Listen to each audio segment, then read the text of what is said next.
taxpayers' dollars. Chad. Mr. Speaker, good morning. Thank you. You said last week that you would swear in Adelita Grahala whenever she wants. She's written a letter to your office. You've not sworn her in. I understand about pro forma sessions. Yes.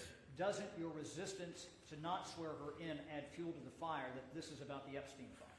No. Let's talk about Grahala and Epstein. Okay. Once more for everybody.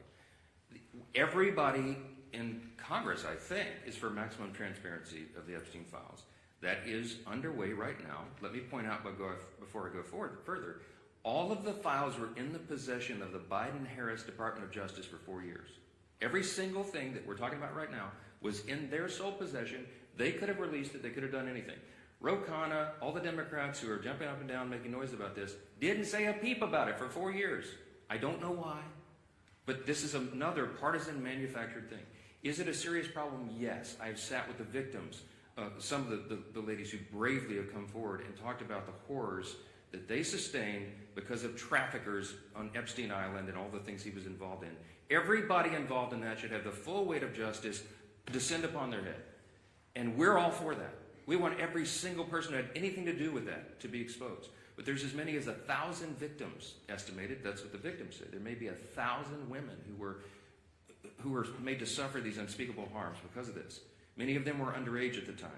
They have not all chosen to come forward like some of these other brave women have for obvious reasons. And we have to make sure that when the files are released, their names are redacted so they don't suffer further harm. We have a duty and a responsibility.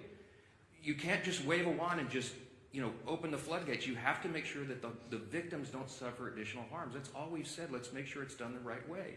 The Grahala, that's underway, by the way. The House Oversight Committee asked the Democrats and Republicans on that committee who are working on that vigorously. As I said, some of the biggest, bulldogs in Congress are on that committee, and they're all joined together in a bipartisan fashion, digging through and releasing documents. 34,000 documents so far, and more on the way. In fact, as I noted a couple of days ago, the attorneys for the House Oversight Committee, during the shutdown, are still doing work. They were in New York City combing through the Epstein estate files. By the way, that was never even mentioned or anticipated in the discharge petition, for those of you who are following all the details of this. So more is coming out. We're for all of it coming out as soon as possible. The only thing we want to make sure of is that the innocent victims are protected, and I think we have a responsibility to do that. With regard to Grahala, our dear friend from Louisiana, Julia Letlow, won a special election back in 2021. It was in March, as I remember. Speaker Pelosi took 25 days to administer the oath of office to her.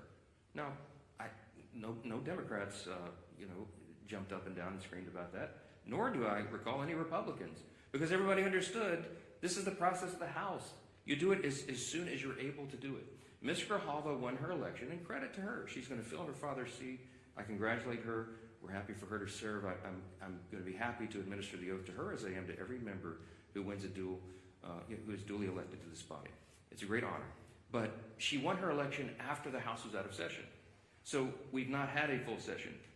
She deserves to have all the pomp and circumstance that everybody else does. She deserves to have a full House of members and go down and do the speech and have her family and friends in the balcony. That hasn't been scheduled because we haven't had that session yet. As soon as Chuck Schumer opens the government, as soon as Mark Kelly and Senator Gallegos, the two senators from Arizona, Ms. Grahala's state, will go and join with 3 others and open the government, we're happy. We'll have that as soon as we get back to business. But we have to get back to business. They have to open the government. I don't know how else I can answer that question. Yes, sir.